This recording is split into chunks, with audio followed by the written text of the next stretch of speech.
நிகழ்ச்சிக்கு உங்களை அன்போடு வரவேற்கிறோம். இன்னைக்கு வந்து டியூஸ்டே வாலிபர்களுக்காக ப்ரேயர் பண்ற டே. ஸோ பேரண்ட்ஸ் அவங்க பிள்ளைங்களுக்காக, வாலிப பிள்ளைங்க இருப்பாங்க, even college professors and lecturers, அவங்க வாலிப பிள்ளைகள் ஸ்டூடெண்ட்ஸாக இருப்பாங்க. ஸோ எல்லா இடங்கள்லையும் இருக்கிற வாலிபர்களுக்காக நம்ம ஜோம் பண்ற ஒரு டே. ஸோ இன்னைக்கு வாலிபர்களுக்காக ஜோம் பண்றோம். பட் அன்னைக்கு உள்ள ப்ராமிஸ் வேர்ஸ் வச்சு ஜோம் பண்றோம். எந்த காரியத்துக்காக ஜோம் பண்றோம்? ஸோ இன்னைக்கு மார்னிங் வந்து இன்னைக்கு நம்ம கிடைக்கப்பட்ட வாக்குத்தத்த வசனம், நான் உனக்கு சொன்னதை செய்யுமோ உன்னை கைவிடுவதில்லை. எல்லாருக்கும் இந்த வசனம் பொருந்தும். பட் இன்னைக்கு ஸ்பெஷலா அந்த வசனத்தை வச்சு வாலிப பிள்ளைகளுக்காக நம்ம ஜோம் பண்ண போறோம். ஸோ இதுல வந்து இந்த இன்சிடென்ட் என்ன நடக்குது? இங்கேயும் வந்து ஒரு வாலிபர் இல்லையா, 35 வயசு வரைக்கும் வாலிபர் இன்னைக்கு சர்ச்சஸ், அதாவது 18 மேல 35க்கு கீழே வாலிபர் தான். மேரிடோ அன்மேரிடோ இட்ஸ் ஓகே. ஸோ எல்லா வாலிபருக்கும் ஏற்ற மாதிரி இங்க ஒரு வாலிபர் யாருன்னா யாக்கோபு இல்லையா. யாக்கோபு ஏசா ரெண்டு பேரும் ஈசாக்கு பிறந்தவங்க, எல்லாருக்கும் தெரியும். ஸோ அந்த டைம்ல என்ன நடக்குது? இவர் ஏசாவை 2-3 தடவை என்ன பண்ணிட்டாரு? ஏமாத்தி விட்டாரு. ஸோ ஏசா கொலவெறியில இருக்காரு. அதனால யாக்கோபு என்ன செஞ்சாரு? அப்பா என்ன யாக்கோபை பார்த்து ஈசாக்கு, யாக்கோபுடைய அப்பா என்ன பண்ணாரு? பாப்பா, நான் சொல்ற இடத்துக்கு போ, என்னுடைய தாய் மாமன் சொல்லல அந்த மாதிரி அந்த அங்க அவங்க இருக்கிறது பதான் ஆகாம், அது இங்க இருந்து நீ கானானி தேசத்துக்கு போ, அங்க வந்து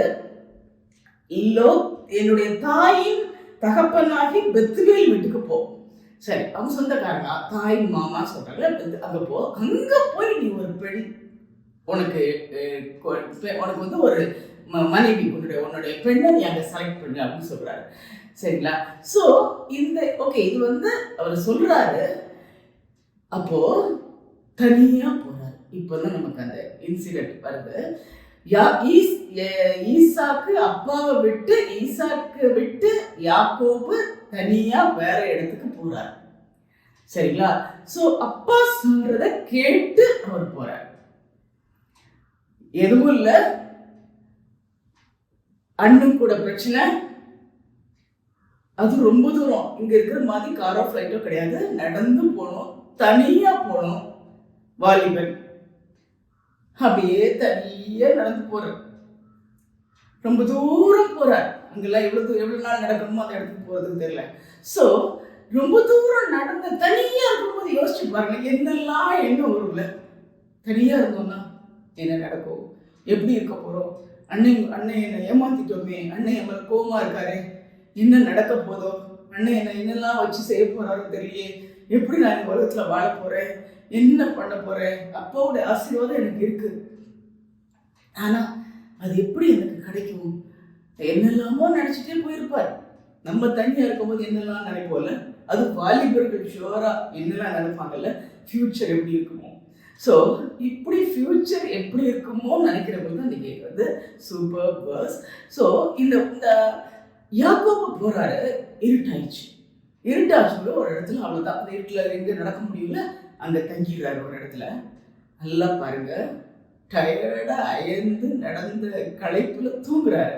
தூங்கும் போது சொப்பனம் வருது.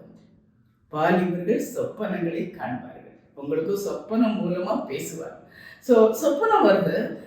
அவர் படுத்த இடத்துல இருந்து பெரிய ஏணி வானம் வரைக்கும் டச் பண்ணுது. அவ்வளோ பெரிய ஏணி. பார்த்தா தூதர்கள் மேல வராங்க, கீழே போறாங்க, ஏறுறாங்க, இறங்குறாங்க, இப்படியே போயிட்டு இருக்காங்க. திடீர்னு பார்த்தா அந்த ஏணி உச்சியில, வானத்துல வாதம் வரைக்கும் எட்டி இருக்கு, அந்த ஏணி உச்சியில கர்த்தர் வரார். கர்த்தர் நிற்கிறார். அவர் என்ன சொல்றார்? இதை நீங்களும் உங்களுக்கு ஏத்துக்குங்க. அதாவது இதுல தேசத்தை கொடுப்பேன்னு சொல்றாரு. நீங்க உங்களுக்கு கர்த்தர் என்ன சொல்லியிருக்கிறாரோ அதை நிறைவேற்றுவார். அவர் என்ன சொல்றாரு? நான் உன் தகப்பனாகிய ஆபிரகாமின் தேவனும் ஈசாக்கின் தேவனும் ஆயிருக்கிற கர்த்தர்.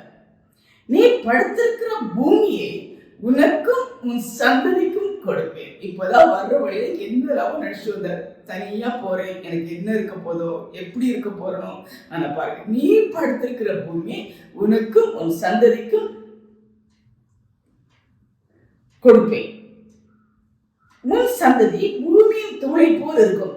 அடுத்த பாருங்க, நான் உன்னோட இருந்து, நல்லா கவனிங்க, இது உங்களுக்கு எடுத்துக்கங்க. நான் உன்னோட இருந்து நீ போகிற இடத்திலெல்லாம் உன்னை காத்து இந்த தேசத்துக்கு திரும்பி வரும் வளமும் திரும்பி வர பண்ணுவேன். நான் உனக்கு சொன்னதை செய்யும் அளவும் உன்னை கைவிடுவதில்லை. நீ எதுக்காக போறீங்களோ, ஒருவேளை ஜாபுக்காக அப்ராட் போகலாம், இல்ல வேற ஏதோ பர்பஸா போகலாம், எங்க போறீங்களோ உங்களை நான் காப்பேன், உங்களுடைய இருப்பேன். கர்த்தர் சொல்றார், அவர் வாக்கு மாறாதவர். நான் உனக்கு சொன்னதை செய்யும் அளவும் உன்னை கைவிடுவதில்லை. உங்களுக்கு என்ன சொன்னாரோ அதை செய்யற வரைக்கும் உங்களை கைவிடவே மாட்டார். ஒருவேளை நினைக்கலாம், தனியா இருக்கிறேனே, எனக்கு எந்த சப்போர்ட்டும் இல்லையே, எனக்கு யாருமே இல்லையே, சொல்லுவல வாழவும் முடியல, சாகவும் முடியல, ரெண்டு கடல இருக்கிறேனே, எனக்கு என்ன நடக்க போகுதுன்னே தெரியலையே, ஃபியூச்சர் எப்படி இருக்குன்னு தெரியலையே, எதுவுமே எனக்கு பிரகாசமா இல்லையே, எல்லாம் ஃபெயிலியரா இருக்கு நினைக்கிறீங்களா? ஆனா அந்த சூழ்நிலையிலும் கர்த்தர் சொன்ன வார்த்தையை நினைச்சுக்கங்க. கர்த்தர் உனக்கு என்ன சொன்னாரோ அதை செய்யும் அளவு உங்களுக்கு கைவிடவே மாட்டார். ப்ளீஸ் கர்த்தருடைய கை பிடிச்சுக்கங்க, கருத்தை பிடிச்சுக்கங்க. அவர் கைவிடவே மாட்டார். மனுஷங்க கைவிடலாம், எங்க பெற்றோர் கூட கைவிடலாம், ஃப்ரெண்ட்ஸ் நம்பி போனீங்கன்னா அவங்க கூட உங்களை கைவிடலாம். அந்த கர்த்தர் கைவிடவே மாட்டார். உங்களுக்கு சொன்னதை நிறைவேறும் அளவு அதை கைவிடவே மாட்டார். அப்படிப்பட்ட கர்த்தர் நமக்கு இருக்கார். அதை சொன்ன மாதிரியே அவர் காலில் எழுந்து பார்க்கிறாரு. அவருக்கு ஆச்சரியமா இருக்கு, என்னடா சும்மா படுத்தோம், ராத்திரி ஆயிடுச்சு,